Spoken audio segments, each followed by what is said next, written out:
When did you witness someone's large ego get absolutely flattened? Me, when I was a kid, made fun of a girl in my neighborhood in front of people, then proceeded to try and do a bike trick and break my wrist as they all watched. That is some pricey lesson to pay. U.S. Army, Basic Training, 1988. We had a certified gun nut in our platoon that was so hyped on guns and shooting he was certain he was going to outshoot us all and get the BRM award, Basic Rifle Marksmanship, one of several awards given out at the end of basic training. He was always trying to correct the trainers and teachers in the shooting classes, always hyping up how much of a sniper he was going to be, how many guns he has, etc. He had to qual twice and barely made the cut off the second time. Me, never fired a rifle before, followed the class in range training, got the award. Him, didn't say a word the rest of basic training. Same here. The guy that shut him up was like 1 point under the cut line for nearsighted vision, forgot his glasses the day of testing and got a perfect score while our nut failed bad.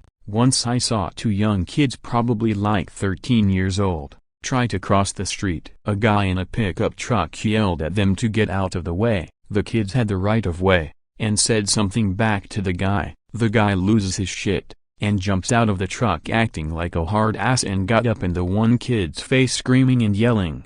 When he took his eyes off of the kid he was yelling at to yell at the other kid, bam, right hook to the face from the first kid. He got dropped with 1 punch. The 2 kids took off like the road runner. By the time the guy got up they were gone. That guy was probably 20 years older than them, and got wrecked. I imagine he had to go to work the next day with a big shiner, and had to lie about what happened. It was so awesome, he totally deserved it. When I was a kid a new guy showed up at church. He was inordinately proud of the fact that he had a PhD in communications and insisted everyone call him doctor, and he was old enough that it's not like he just got his doctorate. He basically treated everyone else like uneducated rubes because he was a doctor. Welp.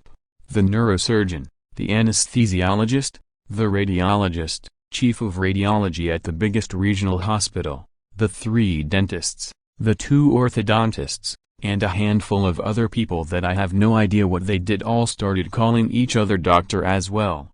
Weirdly, Mr. Communications stopped insisting everyone call him doctor. I have a master's degree. People should call me master. I'm going to let my co-workers know I got promoted at a f***ing McDonald's. Wow. Over some other girl. I didn't even know I was being considered until a day or 2 before the managers voted. I was told to come in the next day in my new uniform and the other girl came in, saw my uniform, and quit on the spot. She accused me of stealing her promotion. I found out from an assistant manager that they were openly considering her and tried to push her towards things she would need to know, do, and she would never take the initiative to learn more, do more. I actively tried to learn more, mainly to get out of service and into the kitchen, fuck the public, and was well liked by most of the crew, management, and someone randomly tossed my name in the conversation. She expected everyone else to pick up the slack while she lorded over them. That sounds like a manager, lol. Worked with a super confident Jack the Lad type years ago, late 80s 90s. He'd recently split up with a long-term GF, who he'd cheated on multiple times. The lad had been feeling a bit unwell for a couple of weeks, generally run down sort of thing. He bumped into the ex who when told of his health shrugged her shoulders with a "what do you want me to do about it" look. This displeased him, and when I saw him the following day he said that he'd concocted an unpleasant plan to tell her that he tested HIV+ and that she should be tested. Now I don't know about you, but I thought that this was a bit disproportionate. So, myself and another lad got to his ex first. She wrote him a letter expressing her regret that she'd not been more sympathetic to his plight and that she'd since noticed that she too had been suffering similar symptoms, because, as he knew, she had private health care through her employer. They had rushed some tests and had diagnosed her with a broken bar. Here we struggled to think of something, then a friend of hers came up with sweet itch. None of us had ever heard of it. It's something horses get. It makes their tails fall out, she said. Perfect. The letter gets delivered the following day. 4 days later I see him in a bar. Hi 30. How are you doing? Feeling any better? I am a bit, he says, but tbh I'm sh wanting through the eye of a needle. Ah yes. I should have said, His ex's private health company had prescribed a cure of cod liver oil and Epsom salts, 3 times a day. I'm struggling to hold it together now. Blimey, that sounds rough, I said. Do you know what it is yet? It's called sweet itch, he says. I shrugged my shoulders. Never heard of it, nor had my fucking doctor. He looked it up and said it's something horses get. I called him an incompetent old cunt and walked out. I'm gone now. I'm on the floor. Tears are streaming down my face. He's looking at me very confused. Still absolutely no idea. It's a wind-up mate. I manage me. X, Y and Z wrote the letter the other night. I saw a man crumble before my eyes, every ounce of bravado and confidence drained from his face and his body. He just couldn't comprehend that he could be caught so thoroughly, hook, line and sinker. He was broken. Within the next week he was dumped by 2 different women and smashed up his car. He was okay. He did build his ego back up enough to find himself a lovely lady a couple of years later and is now a very happy house husband with 2 beautiful kids. 30+ years on, he does see the funny side, and does admit that the HIV plan was abhorrent and would like to think he would never have gone through with it. Oh, I've been wanting to share this one for a while. A former buddy of mine and I used to work retail together, hired the same time and became good friends. He worked in the electronics department, and I worked just sales, supplies. He left the company briefly to go work for one of those phone surgeon repair places. He eventually came back, but with an ego inflated to the extreme, like he was God's gift to fixing electronics, especially phones and laptops. Meanwhile, we had some tenured guys in tech that had been doing this stuff for 20+ years. One of our managers purposefully let him fuck up, when he knew he was wrong, so he could hopefully learn from his mistakes and come to his senses that maybe I don't know it all. Nope. He would double down on his BS, with customers, with everyone. And it was always an external problem, when it came to something he couldn't fix, never that he just didn't know what he was doing.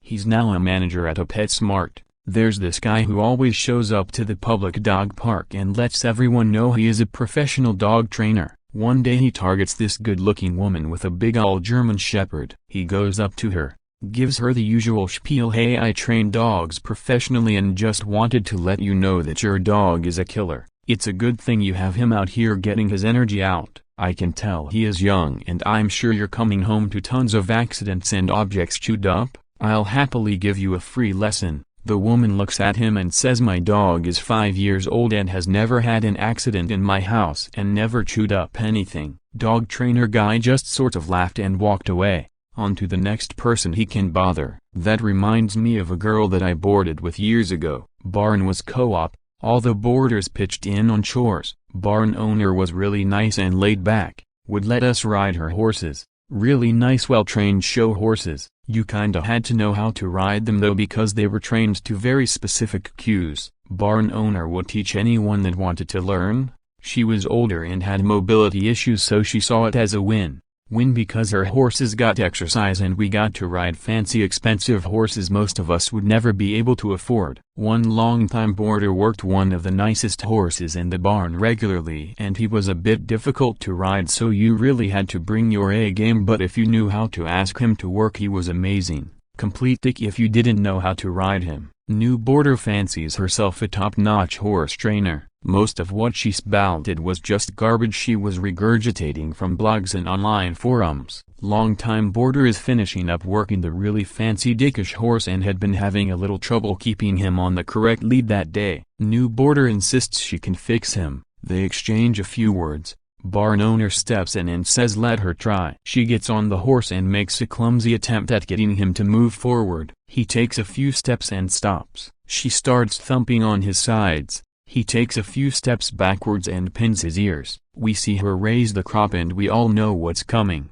Horse launches her over the arena fence with one massive buck. I looked over at the owner and she's standing there with a little smirk on her face. The girl picked herself up off the ground and slinked back into the barn. Never offered to fix anyone else's horse. After that, I was in a public speaking class in college and there was a female student in the auditorium who took it upon herself to help the professor teach.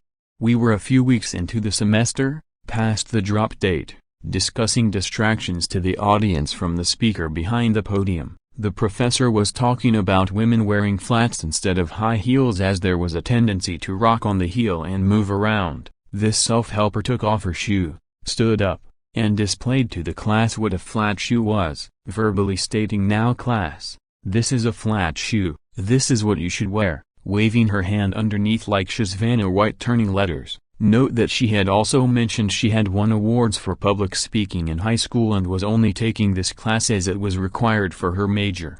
Well, I had reached my limit. I loudly explained that she was a student the same as us and we didn't need her commentary or her examples. If the professor wanted visual aids she would have brought them in. She quickly removed herself from the auditorium. Upon her return a week or so later, her smugness and self-righteousness was gone. Also the professor spoke to me after class, to which I was slightly scolded for embarrassing the student and not solving the situation during office hours. However, she took most of the blame, saying she should have shut the helper down way earlier. It was a learning experience for her too. I hope you enjoyed the video. What do you think? When was the last time you saw someone get cut down to size? Did they deserve it? Feel free to let us know in the comments below. As always, be sure to smash the like button below, share and subscribe for more Redditor reports.